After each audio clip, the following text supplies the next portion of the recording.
오늘 우리에게 주시는 하나님 말씀 출애굽기 20장 15절에 있는 말씀입니다. 출애굽기 20장 15절에 있는 말씀. 도둑질하지 말라. 아멘. 이는 하나님의 말씀입니다. 우리 앞뒤 좌우로 인사합니다. 나는 행복한 사람입니다. 한 번 더 인사합니다. 행복한 사람이 행복한 사람을 만듭니다. 할렐루야. 오늘 말씀을 통해 또 귀한 말씀이 우리에게 들려질 때 우리 안에 주님으로 인해 진정한 행복을 누리기를 주의 이름으로 축복합니다. 우리 성경을 가슴에 품고 우리 진심으로 고백하겠습니다. 따라하겠습니다. 이것은 나의 성경책입니다. 나는 이 성경이 말하는 사람이고 이 성경이 말하는 것을 가지고 있으며 이 성경이 할 수 있다는 것을 할 수 있습니다. 오늘 하나님의 말씀을 통해 이 말씀을 깊이 묵상하고 마음속에 받아들여 반드시 변화될 것을 예수님의 이름으로 기도드립니다. 아멘. 오늘 하나님께서 저나 여러분을 크게 축복해 주실 줄로 믿습니다. 오늘 이 시간이 우리의 모든 시간이 최고의 시간이었지만 오늘 이 시간이 특별히 우리에게 최고의 시간이 되기를 주의 이름으로 축복합니다. 우리가 10계명, 10계명을 함께 나누고 있습니다. 벌써 8째 계명에 왔습니다. 이 계명은 너무도 단순하고 10절에 지나지 않지만 우리에게 가장 중요한 말씀이고 우리의 삶의 원칙이며 예수 믿는 우리가 어떻게 살아가야 되는지 우리의 삶의 원칙을 세워주시는 말씀이기도 합니다. 오늘 이 8째 계명인 도적질하지 말라고 하는 계명은 창세기부터 시작해서 계시록까지 계속해서 반복되고 있고 가장 많이 우리에게 적용되고 있는 말씀이기도 합니다. 그러다 보니까 이 말씀을 다 나누기에는 너무도 긴 시간이 필요하지만 오늘 이 시간을 통해서 몇 가지만 가지고 함께 나눠보고 우리가 도적질하지 말라고 하는 것이 우리 삶에 있어서 우리 인생에 있어서 이렇게 말씀하시는 거구나 라고 하는 것을 깨달을 수 있는 또 알 수 있는 귀한 시간 되기를 주의 이름으로 축복합니다. 이 도적질이라고 하는 단어는 히브리어의 가나브라고 하는 단어입니다. 이 단어의 뜻은 휩쓸어 가다, 몰래 가져가다, 속이다 라고 하는 뜻이 있습니다. 그래서요, 이 도적질하지 말라고 하는 것은 첫 번째로 우리 읽겠습니다. 자, 시작.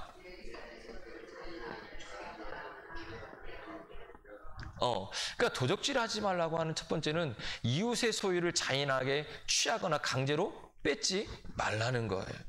그러니까 우리가 단어의 뜻을 알다시피 모든 것을 휩쓸어가다, 몰래 가져가다, 속이다라고 하는 것처럼 우리가 이웃의 소유를 뭐라 하냐면 소중히 여길 수 있어야 되는 거예요. 근데 많은 사람들은요, 내 소유, 내 권리는 귀하게 여기는데 많은 사람들이 다른 사람의 소유나 권리는 너무 하찮게 여길 때가 훨씬 더 많다는 거예요. 그런데 주님은 우리에게 이 도적질하지 말라고 하는 말씀 통해서 이웃의 소유, 이웃의 권리도 너무도 중요하고 소중하다. 그렇기 때문에 그들의 것도 귀하게 여길 수 있는 마음을 우리가 가져야 된다. 특별히 예수 믿는 우리가 그런 마음을 가져야 된다는 거예요. 두 번째는 자 읽겠습니다. 시작. 이웃의 눈을 속이고 몰래 하는 일들을 다 이야기하는 거예요.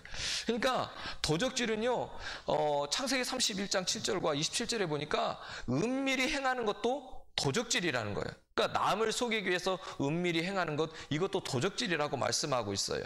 그래서 교활하고 음흉하게 남을 함정에 빠뜨리고 이득을 취하는 일, 남의 눈을 속이는 행동, 이 모든 것이 다 도적질이다라고 말씀하고 있죠. 그래서 이 도적질하지 말라고 하는 것은 계속해서 출애굽기에도 있고 신명기에도 계속해서 얘기했는데 많은 장을 이 부분에서도 차지를 하거든요. 그래서 이 도적질하지 말라 다시 읽겠습니다. 첫 번째. 네. 그러니까 이웃의 것을 소중히 여기고 권리도 소중히 여기라고 말하는데 첫 번째는 뭐냐면 이웃의 재산에 끼친 피해에 대한 규정을 하나님께서 하고 있어요. 그래서 출애굽기 21장과 22장에 보면 뭐라고 하고 있냐면 집을 이 남의 것을 우리가 해를 끼쳤을 때, 재산에 해를 끼쳤을 때 뭐라고 말하냐면 그들에게 배상을 해야 된다는 것. 그러니까 원래대로 배상하고 회복시켜야 되는 것인데 그 회복시키는 것이 어디까지 가야 되냐? 주님께서 이렇게 해요. 하나님이 기뻐하실 때까지. 그러니까 하나님이 기뻐하시는 것이 뭐냐면 샬롬이에요. 평화를까지. 그러니까 내 이웃의 재산에 내가 피해를 입혔을 때 어떻게 된다고요? 그 사람과 내가 평화를 나눌 수 있을 때까지 그것까지 회복시켜줘야 되는 것이 배상이라는 거예요. 그래서 우리가 이웃에게 이 재산의 피해를 줬을 때 어느 정도 우리가 힘을 써야 되고 노력해야 되는지 알고 있다는 거죠. 그러니까 우리가 어떻게 살아가야 되는 것을 계속해서 말씀하고 있는 거예요. 자, 그래서 훔친 물건과 끼친 손해에 대한 배상 규정을 성경에서 말씀하고 있거든요. 자, 첫 번째 읽겠습니다. 시작. 네, 훔친 물건. 남의 것을 이렇게 훔친 물건이나 손해를 끼친 것에 대한 배상 규정이 나와 있어요. 그 배상 규정이 나와 있는데 그 첫 번째가 이거예요. 자, 읽겠습니다. 시작. 출애굽기 21장 16절에 보니까요, 사람을 후려 유괴하는 경우를 이야기하는데, 후린다고 하는 것은 도적질한다는 얘기고 유괴한다는 것은 납치한다는 얘기예요. 그러니까 이 얘기를 하면서 하나님께서 뭐라고 말씀하냐면 16절에 사람을 후린 자가 그 사람을 팔았든지 자기 수하에 두었든지 그를 반드시 죽일 것이다. 그러니까 이 얘기는 뭐냐면 다른 사람의 생명을 어떻게 여기라는 거예요? 소중히 여기라는 거예요. 상대방의 생명을 소중히 여길 수 있는 것을 우리에게 말씀하면서 어느 정도 소중히 여겨야 된다고요? 내 생명과 같다는 거예요. 그러니까 다른 사람의 생명을 해하거나 유괴하거나 이런 모습을 가졌을 때 내가 배상해야 될 건 뭐냐면 내 생명이에요. 그러니까 옆 사람 한번 보세요. 옆 사람이나 앞뒤 사람 보세요. 보면서 어떤 마음을 가져야 되죠? 내 생명과 같다라고 하는 마음을 가져야 돼요. 이 마음을 가져야 된다는 거죠. 자, 두 번째는요. 자, 읽겠습니다. 시작. 이웃의 재물을 도적질했을 경우를 이야기하고 있는데 여기 본문에 보면 소와 양에 대해서 얘기해요. 그래서 소를 훔쳤을 때, 양을 훔쳤을 때, 그래서 소를 훔쳤을 때는 5배를 보상해야 되고 양을 훔쳤을 때는 4배를 보상해야 돼요. 그러면 왜 하나님께서 소를 훔쳤을 때는 5배고 양을 훔쳤을 때는 4개일까? 4배일까? 소는 크고 양은 작으니까 왜 그랬을 것 같아요? 성경에 보면요, 소라고 한 거와 양의 이 차이를 둔 건 뭐냐면 소는요 훔치기가 어렵다는 거예요. 더 힘을 써야 되고 더 생각을 하고, 양은요 좀 더 그거에 비해서 적게 노력하고 적게 생각한다는 거예요. 그 얘기는 뭐냐면 우리가 어떤 마음으로 도적질하냐에 따라서 달라진다는 거예요. 그래서 거기에 대한 배상을요 5배하고 4배로 이야기를 하고 있는 거예요. 자, 또 세 번째 읽겠습니다. 시작.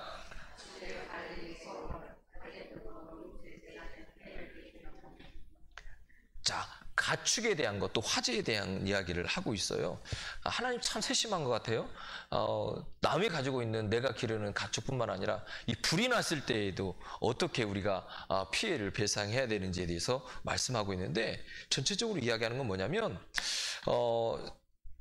사사기에도 19장에 보면 나와 있고요, 창세기 47장과 사무엘상 15장 9절 15절에 뭐라고 말씀하고 있냐면 내가 가진 제일 좋은 것으로 보상해야 된다. 뭘로 보상해야 된다고요? 내가 가지고 있는 제일 좋은 것, 그것으로 내가 이런 피해를 입혔을 때 이렇게 보상해야 된다라고 말씀하고 있어요. 또 네 번째예요. 자, 읽겠습니다. 시작. 네, 내가 누군가에게 맡길 수가 있잖아요. 왜냐하면 내가 어떤 상황에 대해서 이렇게 맡길 수 있잖아요. 특별히 요즘 경제가 어려워지니까 주식 많이 하고 또 비트코인 많이 해서 요즘 대통령 트럼프가 되면서 비트코인이 막 상상을 초월할 만큼 올라갔잖아요. 우리 아들이 그래요. 고등학교 때 자기가 주식 비트코인하고 주식 몇 개를 넣자고 그랬는데 나는 그런 거 싫어. 나는 그냥 있는 대로 그냥 살고 싶어. 근데 요즘에 이제 저한테 그 얘기를 하는 거예요. 자꾸 얘기하는 거예요. 아빠 그때 넣었으면 부자 됐어. 그때 넣었으면 부자 됐어. 이런 얘기를 하는 거예요. 이 모든 것들이 다 포함되어 있는 거예요. 그래서 이 부분에서 해를 입혔을 때는 어떻게 해야 되냐면 갑절로 보상하라고 말씀하고 있어요. 갑절로. 그러니까 내가 그에게 해를 끼친 것에 갑절을 가지고 그에게 보상해야 된다라고 말씀하고 있지요. 자, 또 있어요. 자, 읽겠습니다. 시작.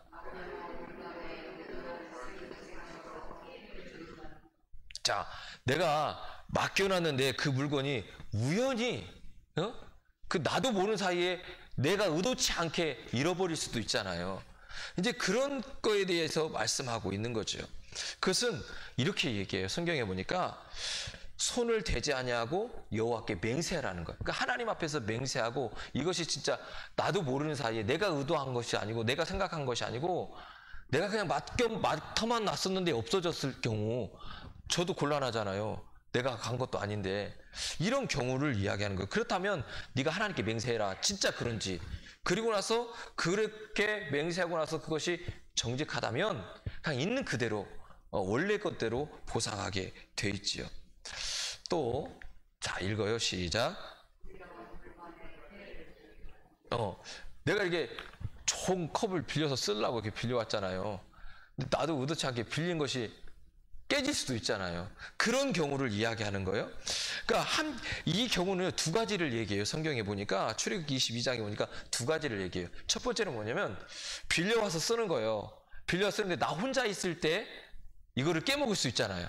그런데 주인이 빌린 사람이 같이 와서 빌린 사람과 빌려준 사람이 함께 있으면서 이거를 사용하다가 깨먹을 수도 있잖아요.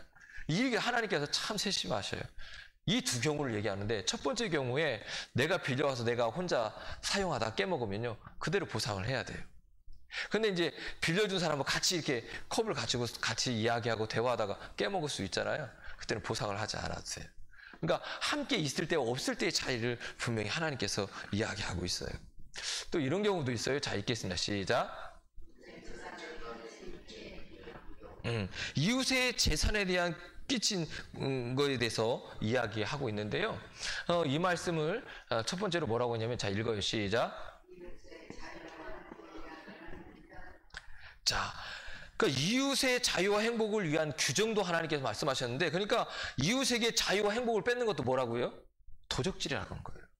그것 또한 도적질이라고 얘기하고 있어요. 그러니까 보이지 않는 행복권인데 그것조차도 우리가 뺏어가면 그것이 도적질이라고 말씀하고 있어요.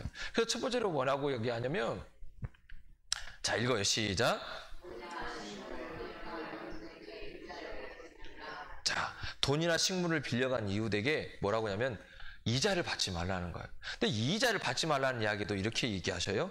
가난한 자에게 빌려줬을 때 그에게 빌려줬을 때는 그는요 그 빌린 것이요 그 모두거든요.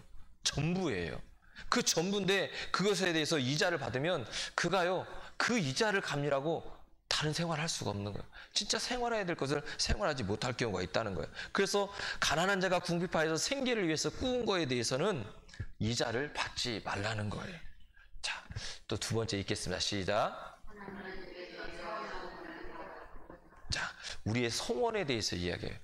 우리가 어떤 결단에 의해서든 무의식적이든 하나님 앞에 내가 서원한 거에 대해서는 하나님께 그대로 드려야 된다는 거예요.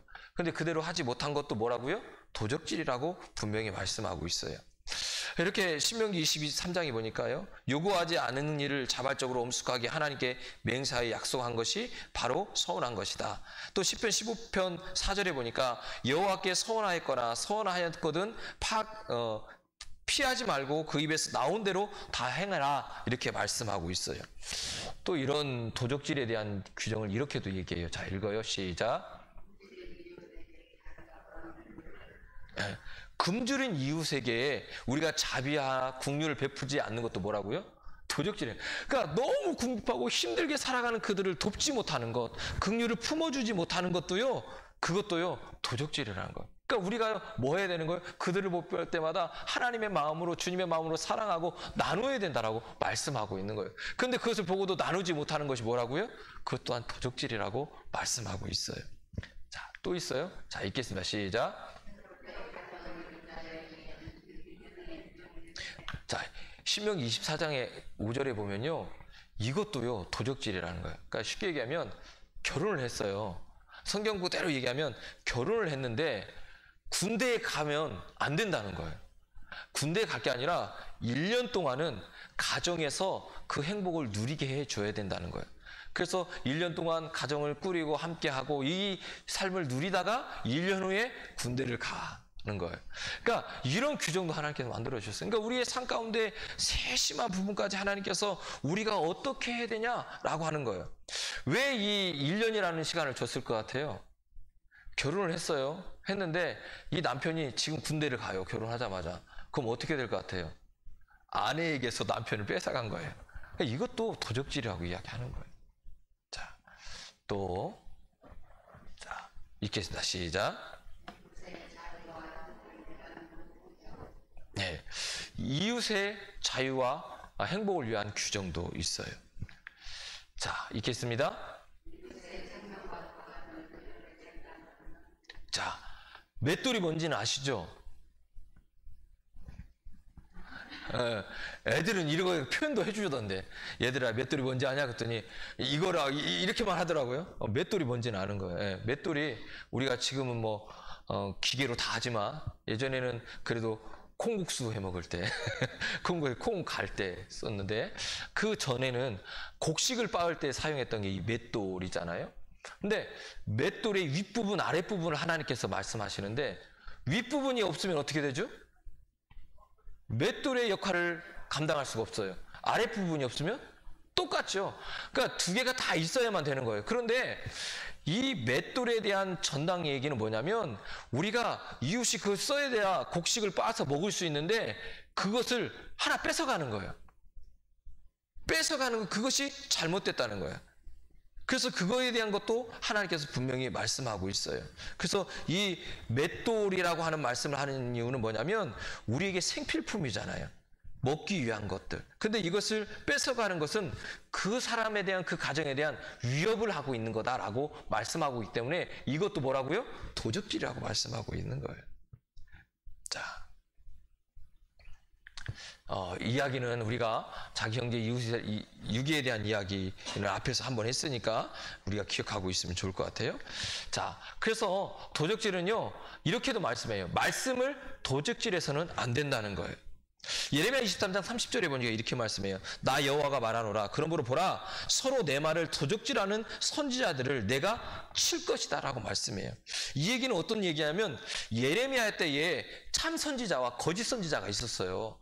그런데 참 선지자가요, 기도하면서 하나님께 말씀을 받아요. 그래서 그 말씀을 선포하거든요. 말씀을 선포하는데 거짓 선지자가 그 말씀을 그대로 가져다가 내 거인 양 사용하고 있는 거예요. 그래서 내가 받고 내가 그 말씀의 핵심이고 주인공이라고 하는 것을 자꾸 이야기하는 거예요. 그래서 뭐냐면 사람들의 마음을 속이고 그 마음을 도적질한다고 하는 것을 말씀하고 있어요. 그래서 말씀을 도적질해서는 안 된다라고 말씀하고 있어요. 자, 세 번째 읽겠습니다. 시작. 마음을 도적질하지 말라고도 얘기해요. 사무엘하 15장 6절에 보니까요, 무릇 이스라엘 무리 중에 왕께 재판을 청하러 오는 자들에게 암살롬의 행함이 이 같아서 이스라엘 사람의 마음을 도적질했다라고 말씀해요. 암살롬이 누구예요? 그놈이 어떤 놈인지는 모르지만 암살 당했죠.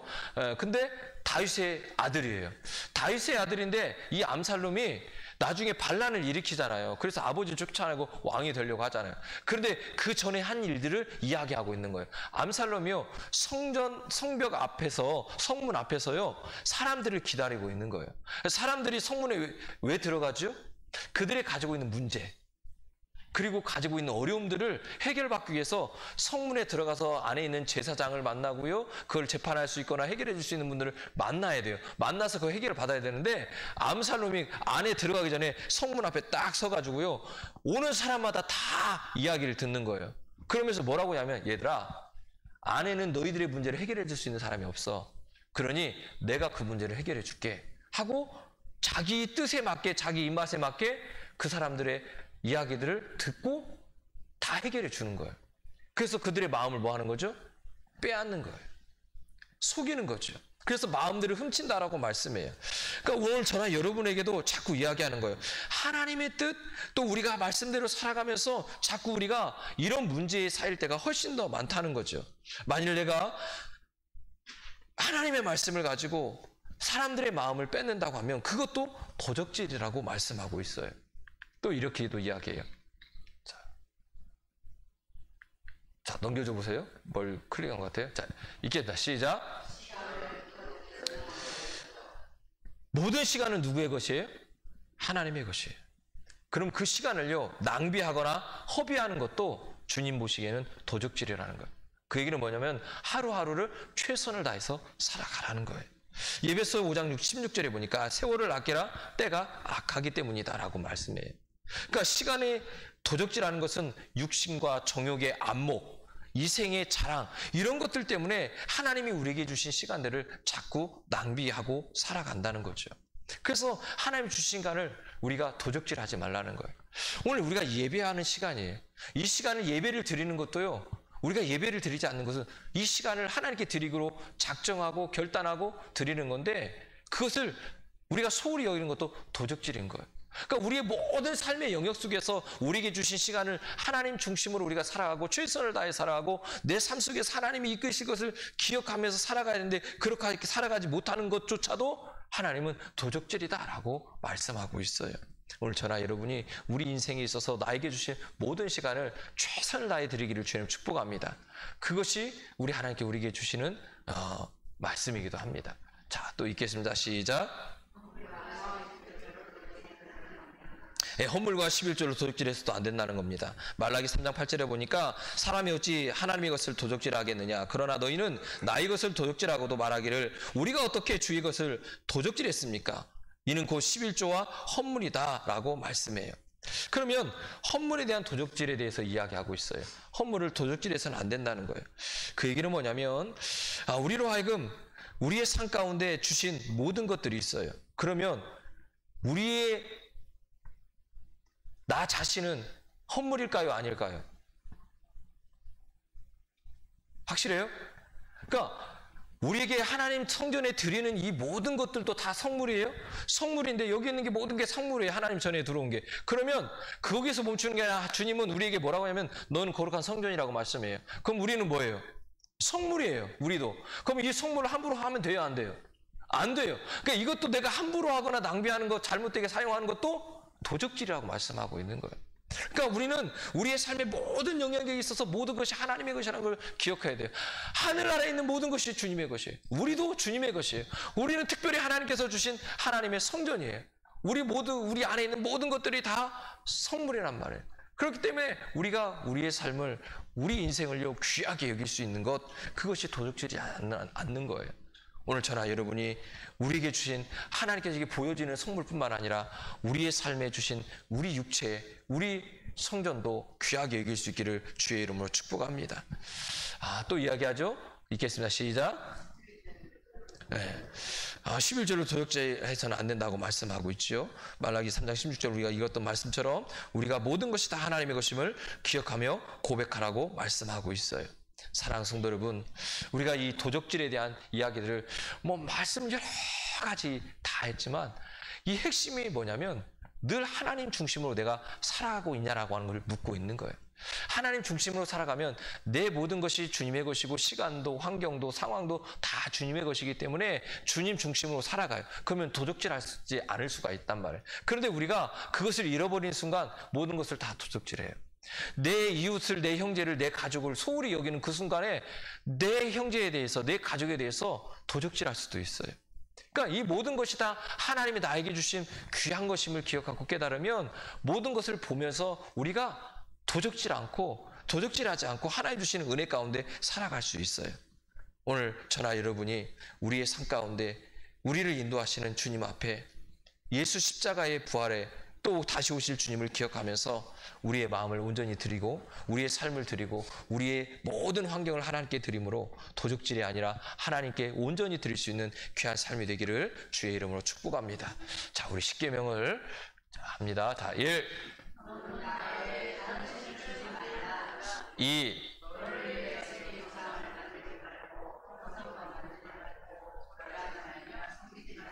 3, 4, 5, 6, 7, 8, 9, 10, 아멘. 우리 성도들 십계명을 늘 외우고 묵상해서 일상생활 속에서 십계명을 실천하기를 주님 축복합니다. 사랑의 하나님 감사합니다.